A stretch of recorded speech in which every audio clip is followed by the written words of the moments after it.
Good evening, good morning, good afternoon. Welcome back to Passionate World Talk Radio Network, a wholly owned subsidiary of Global Media Network LLC. Educate, enlighten, entertain. And today is the first day of a new program put together by Viki Chang from Singapore and Lillian Cauldwell from Warnersville, Pennsylvania, USA. And the program is called State of Business and Technology. And as I remind people, artificial intelligence is out of Pandora's box, and it's difficult to put it back in. And if you don't learn it now, if you wait 2 weeks, you will already be before AI. BAI, how's that? And then you have AAI after artificial intelligence. I kid you not. So let me introduce you to Viki Chang from Singapore, who will start us off. Good evening, Viki.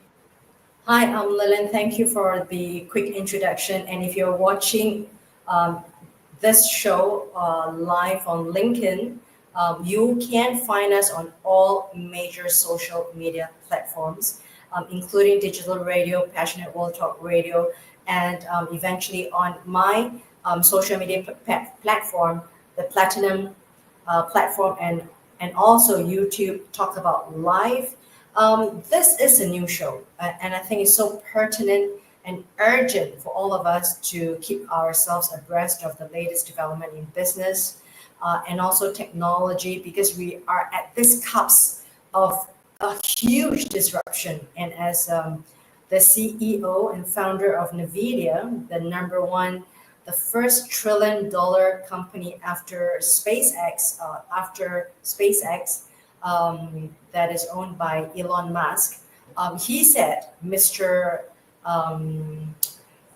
Jensen Huang says, we are already in the era of AI. This is already the age of AI. So we have entered into a new industrialization era.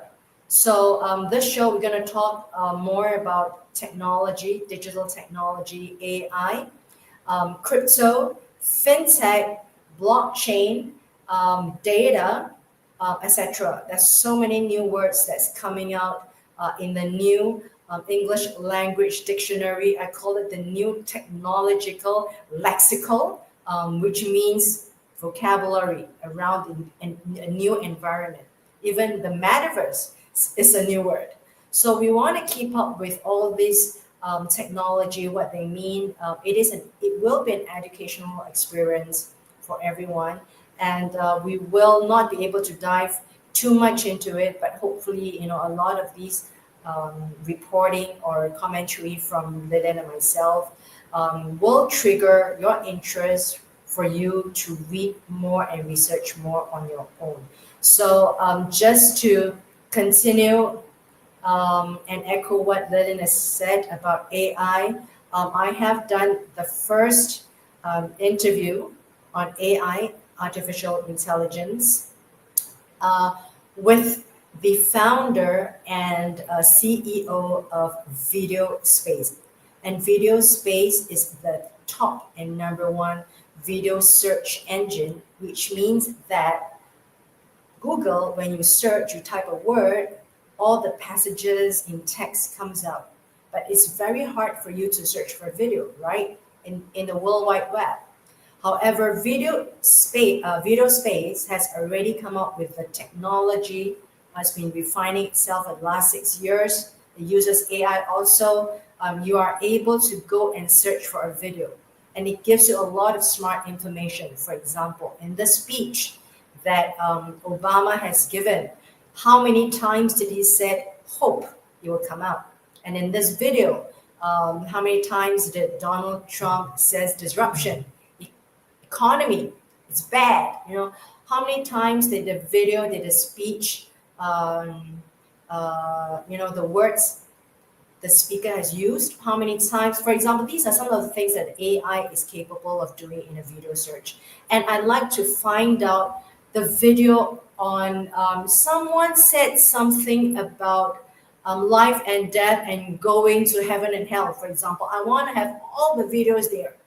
So you can search in video space. So you can't search that only in YouTube, because YouTube has not have that kind of smart capability, and it's only able to search for everything that is within the space of YouTube. But in the whole World Wide Web, you are able to search for certain videos, who has spoke about what, something that is in your memory, you want to find out about the video, you can try to search for that in video space. So that's my first interview with the founder is Alex Chan. He's based in Manchester. Is a Singaporean. He works. His partners are Microsoft and Google. So that's a little bit about AI. But one of the things in my interview with him is that something that stood out astoundingly is that he said AI will not only take away your jobs, but AI will wipe out certain industries. He says wipe out. And he doesn't have to be politically correct, because he's not a politician and it's not a listed company. And when you are a listed company, whatever you say affect your stock price.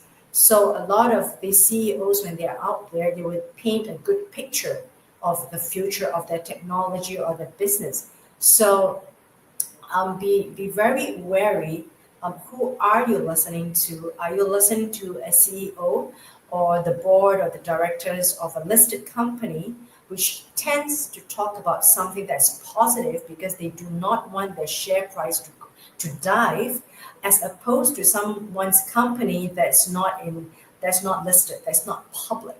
Their stock prices do not fluctuate according to the market sentiment. So they do not have to be politically correct. They can tell more truth than a listed company. So that's my interview with Alex Chan of Video Space. You can find that video in the Platinum platform in my group. But today I am going to share with Lillian and the viewers and the listeners the first article. Well, we will start with a good article, a positive article. It says from Yahoo Finance, it says, here it says, Trump's victory may make life harder for Hong Kong, and that may be good news for Singapore's banks.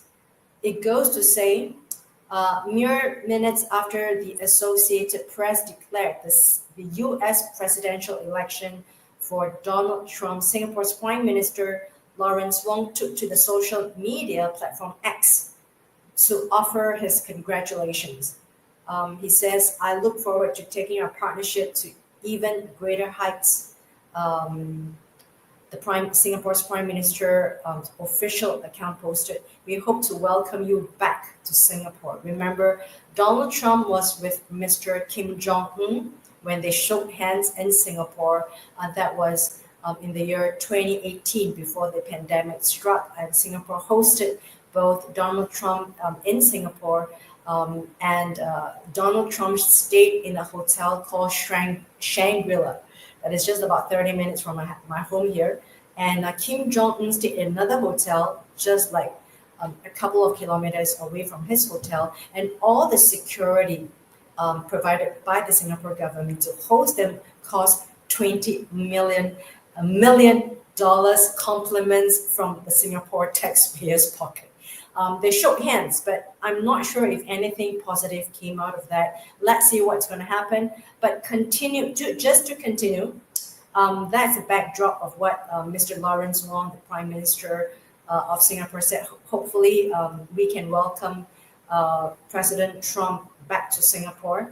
It says that Trump's election is a net positive for Singapore, and is a net negative for Hong Kong. Foreign capital from around the world is rushing into Singapore's financial institutions, attracted by the political stability, the tax regime, and relative political neutrality. So the Singapore, under the Singapore assets, the asset management in Singapore rose to 4.1 trillion in 2023, etc. So one of the things I would like to point out is that not only have I read about emails that sending to me that they would like to move to Singapore because Donald Trump has been elected, because everyone is trying to like really leave the country. But I think a lot of wealth and a lot of capital is being flushed into Singapore because people are fleeing. They just want their money to be parked elsewhere. So for Singapore, that's a net positive.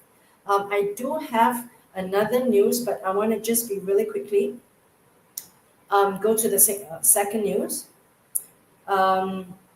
Tariffs. Donald Trump. Trade tariffs make it harder to keep prices low, IKEA said. Now, IKEA is the world's largest furniture shop in the world. At one time, the Swedish owner and founder of IKEA was voted the richest man in the world.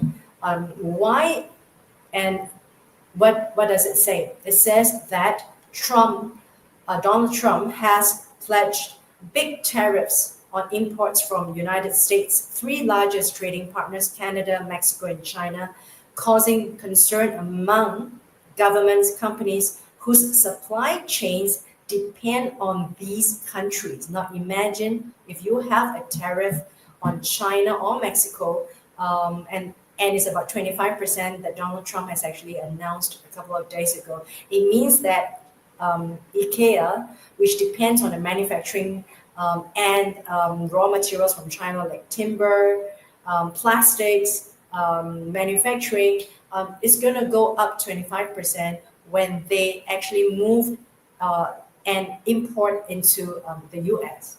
So that's the reason why huge companies are now, I would say that really seated at their edges of their seat, looking at what next Mr. Donald Trump is going to do besides that announcement. Is he really going to impose that tariff on the 10th of January 2025?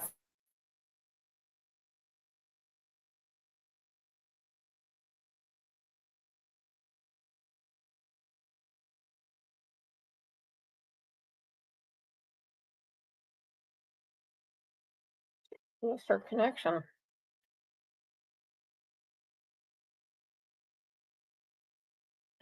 While we're waiting for Miss Chang to come back on the air, you should know that the United States citizens are the ones who are going to be paying for the tariffs, not the countries who are being taxed for sending their goods over to the United States. It's already been proven, like the immigration wall that Mr. Trump wanted to put up and did, it is the U.S. citizen who will be paying for that wall, and it still is paying for that wall. And it's been proven that that wall isn't all that effective. And we seem to be getting Viki back. So let us I'm back because when you get her back. When you talk about Donald Trump, I know you get a huge earthquake. I mean, the world shuts down, right? True. He put more tariffs on. He's calling himself the tariff king, and it's been proven that by everything is said and done by Mr. Trump, that we will lose 2% in growth. We will be facing food shortages because they won't be able to bring in a lot of the food. But most importantly, it will add $4,000 of personal debt to each and every person in the United States. And for people who are on fixed incomes, it just means that they're going to be a lot poorer. And a lot of these people are upper middle class, and they still won't be able to afford it. Now, think about, for example, ladies and gentlemen who are listening in, and thank you, Lillian, for filling in that space in the air. You're right. What does tariff do to us? It's a tax, right? Think about the largest exporter of grains, the largest exporter of a lot of vegetables, China, and they go to every country, particularly in America, America. because you can't have the variety of food, variety of agriculture due to temperature, due to climate, right? Because different parts of the world they grow different, they are able to grow different kinds of vegetables, different categories of vegetables because of the climate. It's different. So think about your cabbage, and think about some of these things that straight out from China, broccoli, for example, and Or think about rice. yes, rice, grains. Think about your Chinese tea. Think about the restaurants. Think about the Asian restaurants which are dependent on these ingredients. But think about just in general. We look at what happened in Ukraine.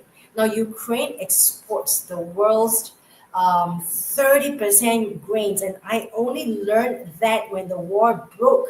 That's why everything soared because you have different kinds of grains, not only rice. You've got millet, you've got the quinoa. You know, there's different kinds of grains out there. So Barley. yeah, exactly. Blackberries. There's a different kinds of buckwheat, for example. I mean, buckwheat Wheat. is not Yes. really a grain; it's a seed. Pasta. Yeah, you know that when the war broke out in Ukraine, inflation started soaring. That was the first precursor. And think about that happened throughout for the last 1,000 days. It's over 1,000 days. And now think about the disruption in supply chain. And now we've got something called the tax, which is 25%. Now you're going crazy if you don't understand what 25% is. And 25% does not mean 25% shortage in your kofa, which is in your pocket, because it is a cumulative effect. The first person gets 25%, and he wants to impose 28% on the next person, Yeah, and the to next make person up. wants to impose 30%. That is a filtering effect, and you know who gets it at the end? Us. Yes. I got to We tell you, the get we get companies, it. the retail stores have already put up their prices, even for Black Friday, the supposedly Wow. sale. And so you're already paying for something that hasn't even been initiated yet. But all the companies, Just spoken, right? yes, just by word Yeah. of mouth and by news media, all the companies here in the States have raised their That's the prices. econoquake. Yes, That's the econoquake. absolutely. And I And don't think that the people who voted him into office was understand expecting it. that they are also expected to pay these exorbitant prices. If they think they're going to get a get out of jail card for free, they're not. And I Yeah, don't think that they understand that principle. yeah. And I also want to speak about the president of Mexico. She's a woman. I can't remember her name, but I read the article. Really sharp woman. She says that this is going to affect jobs. Now think about it in a very localized manner. You know, a lot of things sounds like they're big policies, but you can actually just really filter down to very small, tangible examples. For example, you are a mom and pop store, right? You can't buy the grains because the grains has increased by 25%, and then the cabbage increased by 25%, the carrots from China increased by 25%, and something comes in from Canada, another 25%. Now think about that. What's going to go? I mean, the first person is going to go is one of the workers because it is Yes, the easiest to workers are going to lay lose their off. jobs. They are easiest to go because you can just have a layoff, and then workers in general are not protected by unions in capitalistic countries, and especially we're talking about small companies, right? Small mom and pop stores. They don't want, I mean, they are, the workers are not with any union, right? I mean, they are the first people to go. You're talking about the lowest rungs of States. the rank and file people. They will have to go. And you're talking about 25% of the workforce. Figuratively speaking, if you want to just extrapolate 25% of the tax, now you've got 25% of the workforce will go, and it will start from the bottom. Now, not only it will start from the bottom, now companies which are listed because they want to show a good black bottom line, being in a black, being in a positive good profit, they would want to be the next companies, the next one to X off all the workers because they can have AI, they can have replacement, which is easy, and then you're talking about intellectual people will go. Now, not only the people in the lower strata will go, people on the highest level and the mid-range will go. So you're looking at a whole domino effect. People in the middle, the sandwich, the sandwich generation, they will have to go, right? I mean, people at the bottom, they are first to go, and then the top will eventually, they will have to go. So 25% tariff is not a joke. I'm just gonna let everyone know that in Singapore, come 1st of January, we're going to have 1 more percent of our goods and services tax, and that's in America they call it value added tax. When I went to Disneyland, I bought a battery and it cost me like this is the battery, but then they've got so many taxes below. I was like so shocked. Well, there's shipping and handling, there's breathing, there's cost breathing. of the materials, there's people taking it down, looking at it, caressing it, and then putting it back. So that's wear and tear right there. I mean, come on.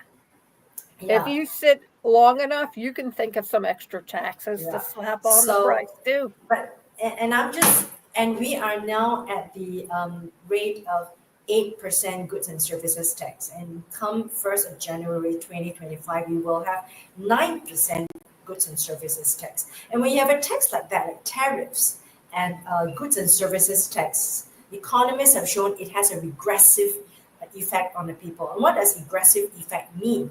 It means that the tax and all these taxes that has a tax effect, right? Tariff is a tax. When you drive your car, parking is a tax.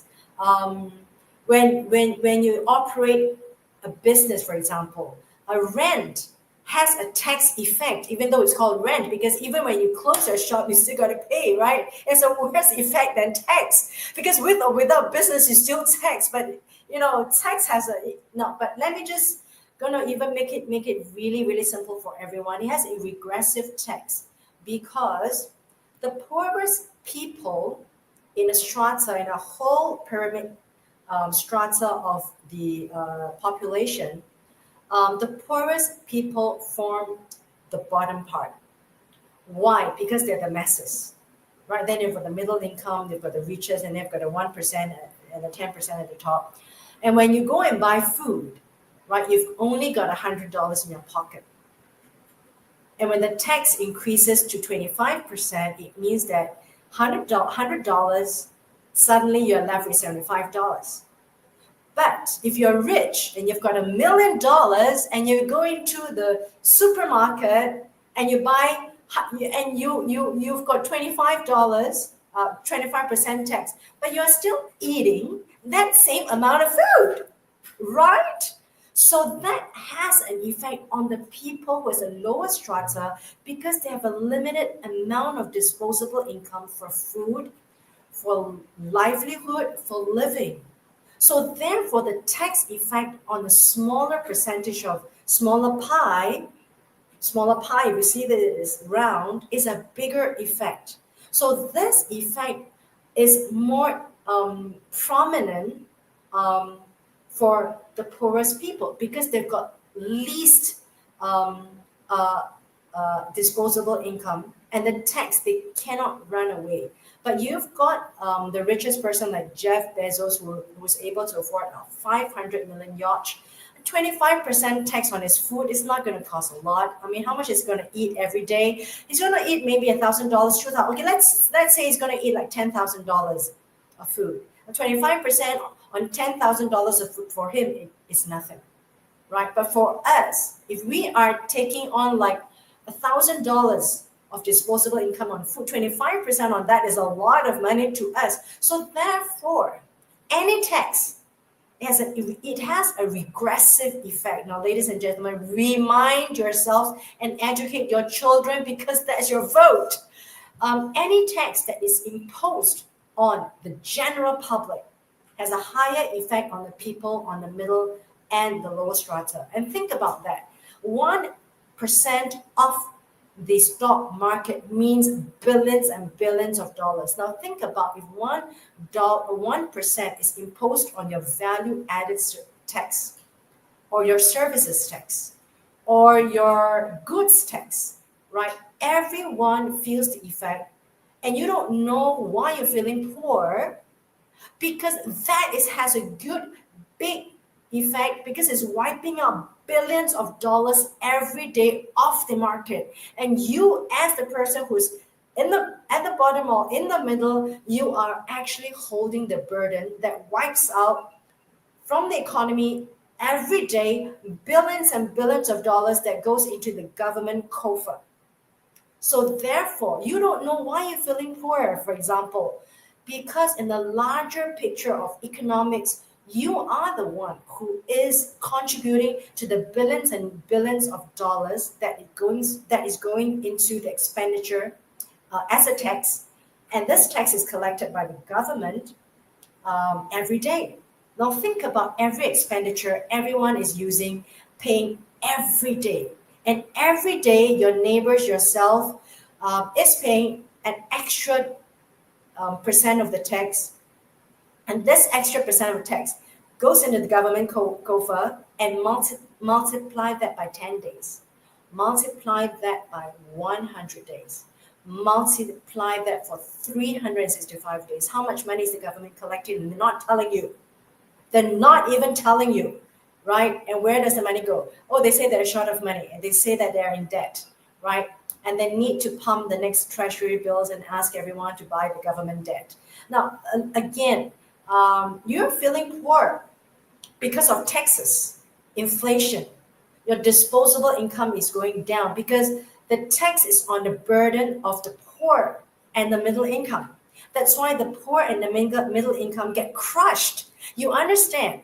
So therefore, this education needs to go to everyone listening in. You've got to go out to make sure your voice is heard and go and research, because whatever I'm telling you is just like a tip of the iceberg. Okay. But I think it suffices. You don't need a robotic science to know that you're being taxed. You don't need robotic science to know that you're feeling the pinch in your pocket. You're feeling poor at the end of the month. Why are you like short of like $500 or $5,000 at the end of the month? So, and I'm urging everyone, you've got to brush up on your reading. I hope that everyone can tune in to State of Business and Technology to really tune in to understand all these lexicals that is coming up, that's affecting us. Blockchain, fintech, financial technology, fintech, robotics, generative artificial intelligence, super intelligence, cryptocurrency, Bitcoin. What are they? Why are people making so much money out of that? Like it's going to go through the roof. One Bitcoin is almost, I think it's gone $100,000. Like 12 years ago, it only cost $1. Is it corruption? Is it embezzlement? I don't know how the money's it's floating. Is it money laundering? Is it the rich people are keeping the money away from the poorer people like us in the middle and the bottom? So we don't know, but I think we need to start to understand a little bit so that we don't have the wool pulled over our eyes. That's the article that I talked about. IKEA says that tariffs is going to make it so much harder for them to keep their prices low. And of course, the prices are going to be pushed to the retail consumers like you and I. Final article, which I think is very important for our education here in State of Business and Technology. And I love a show like this, ladies and gentlemen, because I get so much education in researching for you, ladies and gentlemen, listening in wherever you are. I'm researching, I'm commenting, and I'm reading off and reporting for you. It says, The picture here is the really good-looking French president Emmanuel Macron. He says, the article from Yahoo Finance says, French borrowing costs. The French borrowing cost means interest rates surge above Greece as stock market plunges. And just before the pandemic, Greece was almost declaring itself bankrupt. It borrowed so much money from the IMF, International Monetary Fund, to stabilize its economy at that time. But since then, it's done well because there was a lot of very difficult times because there were high taxes and all. So France now is actually surpassing Greece in terms of its bad economy and its interest rates. All right, just to let you know, it's in Europe. It looks like it's a lot. But actually, compared to Singapore and compared to a lot of countries, it's still pretty low. It says that the 5-year borrowing cost, means interest rates, climbed to 2.7% on Wednesday, more than the rate paid by the Greek government at 2.5%. The French 10-year bond yields. Bonds are government bonds. When you borrow, when the government is in debt, they want to sell their stocks to you. Then don't ever buy that because all governments are going bankrupt. Don't ever try to buy any government bonds. I don't know, you just probably have to stash your money in somewhere safe like in Singapore. The French 10-year bond yields are only slightly lower than Greece. Now, it says that investors are dumping French assets amid concerns about political instability because Marine Le Pen,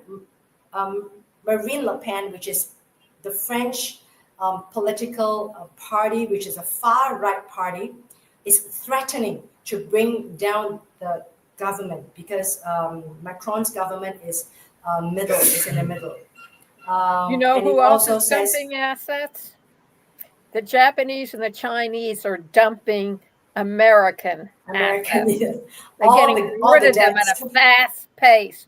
And if that doesn't tell you, ladies and gentlemen, about the state of our world economy, you're going to sleep way too long. Yeah. So just to top it off for today's first episode of State of Business and Technology, I would say that today we're talking about France. I hope that I can share about Germany because Germany, you're talking about Germany used to be the second strongest economy in the world, but now they're in the doldrums. They're talking about they're in such shaky ground. I don't know. They are really like facing a huge recession very soon. You're talking about Europe. You're talking about all these first world countries. They are all facing bankruptcy, and the economic, I should say, landscape isn't looking good, to say the least. And we may be looking at a huge economic recession that I think is always being postponed because stock price is always being jacked up. So this is the reporting from me, just to let everyone know, expand our horizon beyond our local community news, to let you know that Europe is on shaky ground. And today we're talking about the French government. It's in huge. I'm not even going to say the 4-letter word, but it's SHIT. Is in huge, deep trouble. It's in deep sugar honey iced tea.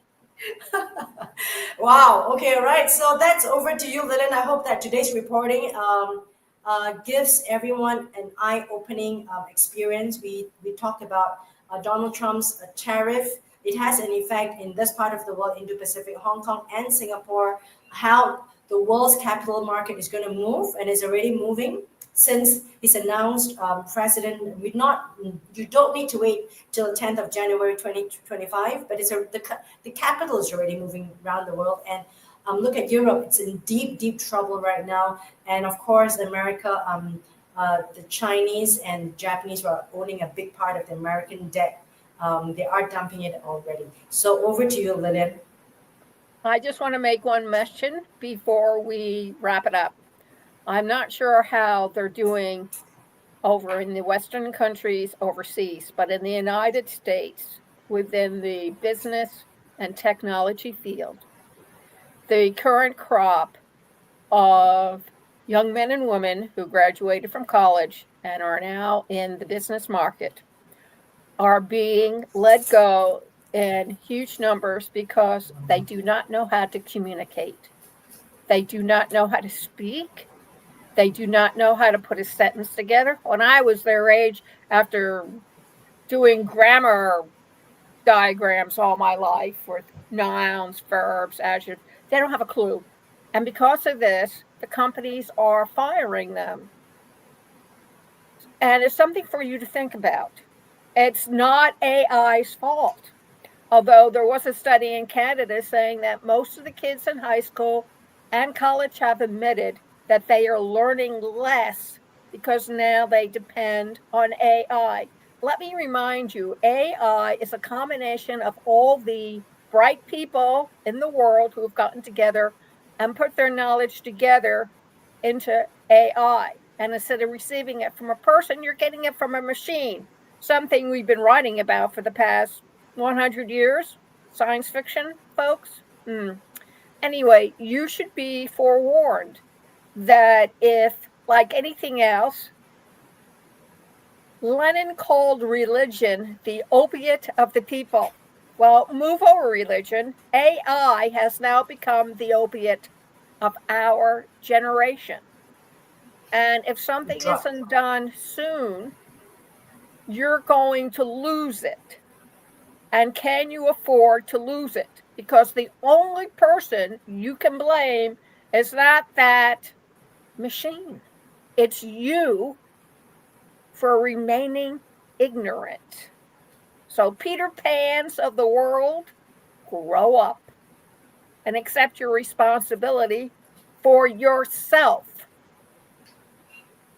Because if Yeah. you don't, you will put yourself in non employable positions a lot faster. And a side note, they already have robots working in the fast food industry.